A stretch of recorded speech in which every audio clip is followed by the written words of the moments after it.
2024 November 22వ తారీఖున మహారాష్ట్రలో BJP alliance వస్తుందని చెప్పడం జరిగింది. 23వ తారీఖున అది ప్రూవన్ అయ్యింది. 2022 జార్ఖండ్ ఎలక్షన్స్లో కాంగ్రెస్ గవర్నమెంట్ వస్తుందని చెప్పడం జరిగింది. 22వ తారీఖున 23వ తారీఖున అది ప్రూవన్ అయ్యింది. ఈ వీడియో నేను చేసి యూట్యూబ్ ఛానల్లో పెట్టాను. ఆ వీడియో కింద డిస్క్రిప్షన్ లో ఇచ్చాను. ఇది నిజమా కాదా అనుకుంటే కనుక మీరు ఆ వీడియో లింక్ డిస్క్రిప్షన్ లో ఇవ్వడం జరుగుతోంది. ఆ వీడియో లింక్ ఓపెన్ చేసి చూడండి. మేషరాశికి అధిపతి కుజుడు. మేషరాశిలో భరణి 4 పాదాలు, అశ్విని 4 పాదాలు, కృత్తిక 1వ పాదం ఉంటది.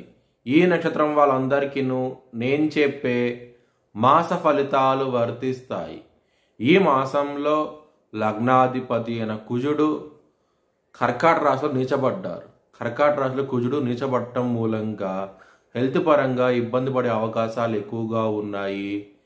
అవమానాలంటూ ఎక్కువగా ఉంటాయి. ఈ మాసంలో జాగ్రత్త అంటూ ఎక్కువ తీసుకోండి. 2వ స్థానంలో గురువు ఉన్నారు కాబట్టి కుటుంబ పరంగా మాత్రం ఎటువంటి లోటు అంటూ ఉండదు. ఈ మాసంలో చాలా ఆనందంగా ఉంటారు. శుక్రుడు ధనస్సు రాశి నుంచి డిసెంబర్ 2వ తారీఖు నుంచి ఆయన మకర రాశికి వెళ్ళటం మూలంగా మీకు చాలా చాలా మంచి బెనిఫిట్స్ అంటూ ఉంటాయి. ముఖ్యంగా కెరియర్ పరంగా ఇంప్రూవ్మెంట్స్ అనేవి కనబడతాయి. ఒక స్త్రీ మూలంగా మీకు ఉద్యోగం వచ్చే అవకాశాలు ఎక్కువగా ఉన్నాయి. బిజినెస్ పరంగా మాత్రం ఈ మాసంలో మాత్రం కష్టంగా ఉంటుంది. జాగ్రత్త అంటూ ఎక్కువ తీసుకోండి. పెట్టుబడి అనేది ఎక్కువ పెట్టకండి. ఇబ్బంది పడే అవకాశాలు ఎక్కువగా ఉన్నాయి. సూర్యుడు వృశ్చిక రాశి నుంచి ధనస్సు రాశికి వెళ్తున్నారు 17వ తారీఖు నుంచి. దాని మూలంగా మీకు చాలా చాలా మంచి బెనిఫిట్స్ అంటూ ఉంటాయి. హెల్త్ పరంగా మాత్రం హెల్త్ ఇంప్రూవ్మెంట్ అవుతుంది. మీకు చాలా మంచి విషయాలు జరుగుతాయి. చాలా ఆనందంగా ఉంటారు.